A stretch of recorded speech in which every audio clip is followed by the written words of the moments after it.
There are over 700,000 hotels in the world. But fewer than 100 of them make travelers genuinely question whether they are dreaming. These are not just places to sleep. They are architectural miracles, sensory experiments, and borderline impossible engineering feats that redefine what hospitality even means. And the most surprising one on this list is not what you would ever expect a hotel to be. In the next 10 minutes, you are going to discover the most extraordinary places humans have built for other humans to rest their heads. From sleeping inside a converted salt mine 400 feet underground to floating silently on the Arctic Ocean while watching the northern lights from your bed, these properties exist at the intersection of imagination and obsession. And at the end, we will cover one hotel that has been hiding in plain sight for decades, and almost nobody outside its country knows it exists. Let us start with context. The hotel industry is worth approximately $1.5 trillion globally. Yet for all that money and all those properties, the overwhelming majority of hotels are fundamentally the same. A bed, a bathroom, a window, maybe a pool. The formula has barely changed in 2 centuries. The concept of the modern hotel as we know it traces back to the early 1800s, when the City Hotel opened in New York City in 1794, offering dedicated rooms for paying guests as a commercial enterprise rather than a tavern or inn. That model, room, service, payment, defined hospitality for generations. But beginning in the late 20th century, a different philosophy started emerging. Architects, eccentrics, entrepreneurs, and visionaries began asking a radical question: what if the hotel itself was the destination? Not the city around it, not the restaurants nearby, not the golf course attached to it. The building. The location. The experience of waking up inside something that should not exist. That shift in thinking produced some of the most astonishing structures on Earth. The Ice Hotel in Jekasbyn, Sweden, is rebuilt from scratch every single year. Located 200 kilometers north of the Arctic Circle, it has been constructed annually since 1990. Every winter, artists from around the world compete to design rooms made entirely of snow and ice sourced directly from the Torna River. Temperatures inside the sleeping quarters stay between -5 and -8 degrees Celsius year-round. Guests sleep in thermal sleeping bags on beds carved from ice blocks, covered with reindeer hides. The entire structure melts every spring and is reborn every December. It is impermanent by design, and that impermanence is precisely the point. Over 30 years, this hotel has welcomed guests from more than 60 countries and has inspired an entire global genre of ice accommodation that now includes properties in Finland, Norway, and Canada. But here's what nobody talks about. The Ice Hotel is not actually the coldest hospitality experience on the planet. That distinction belongs to the Snow Castle of Kemi in Finland, which holds the record for the largest snow castle ever built, a designation verified by Guinness World Records, and includes hotel rooms, a restaurant, and a chapel, all sculpted from approximately 20 million kilograms of snow and ice annually. Moving from freezing to floating.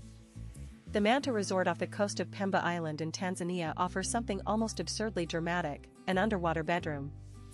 Guests descend a ladder into the Indian Ocean, where a fully furnished suite sits 3 meters below the surface. Lying in bed, you are surrounded on all sides by open water. Fish, octopuses, and bioluminescent plankton drift past the windows at night, producing a natural light show that no electricity could replicate. The room floats, tethered, but genuinely suspended in open ocean, and can only be reached by boat.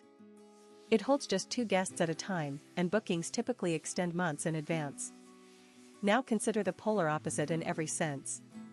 The Cocopelli's Cave in New Mexico, United States, is carved 70 feet into a sandstone cliff face in the Farmington Badlands.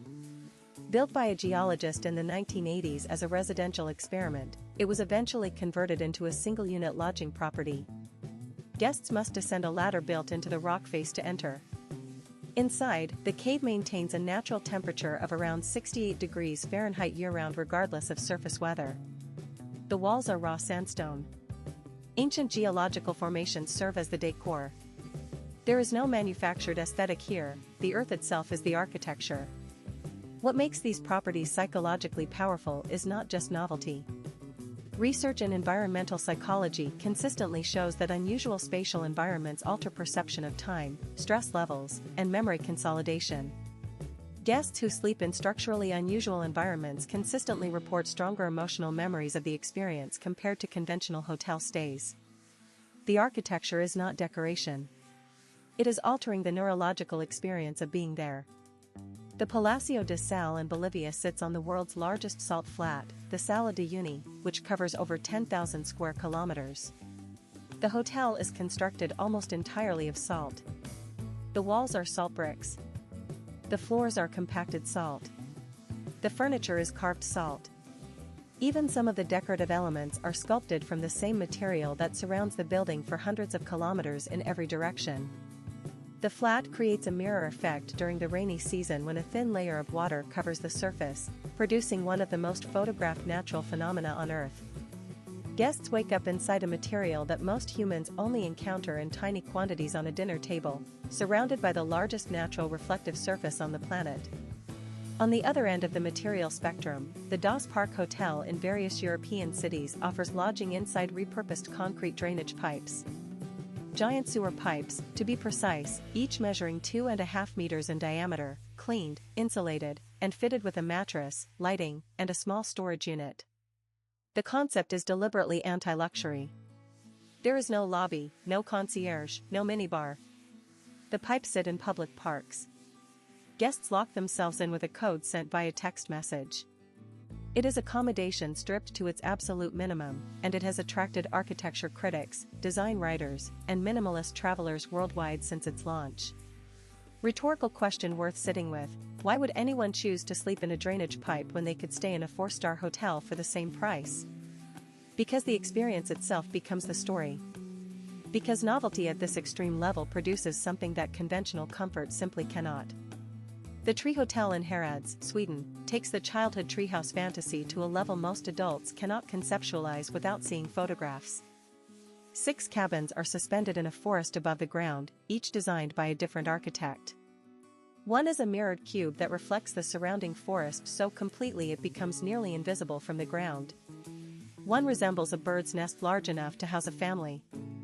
Another is shaped like a UFO. Each structure is engineered to cause zero damage to the trees supporting it, using a patent-pending attachment system that has since influenced sustainable building practices globally. And then there is the Nullstern Hotel in the Swiss Alps, which takes minimalism further than the drainage pipes. The Nullstern, meaning 0 stars, places a simple double bed on an open alpine meadow. No walls. No roof. No building of any kind. Just a bed, 2 bedside tables, a butler who checks on you periodically, and the open sky above the Swiss mountains. It sells out every available night. Waiting lists run years long.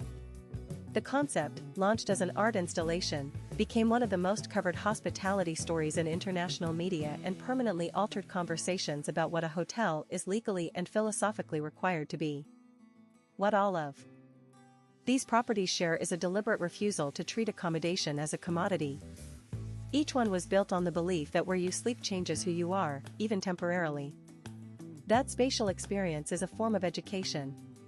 That architecture is not just shelter but meaning. The global market for what the industry now calls experiential travel is growing at approximately 15% annually, significantly outpacing conventional hotel growth. Travelers under 40 consistently rank unique sleeping experience above amenities, star ratings, and even location when selecting accommodations. The numbers confirm what these property designers understood decades before the data caught up. Before you go, if you learned something valuable today, hit that like button right now. Subscribe to TravelSphere for a brand new video every single day. We will see you in the next one.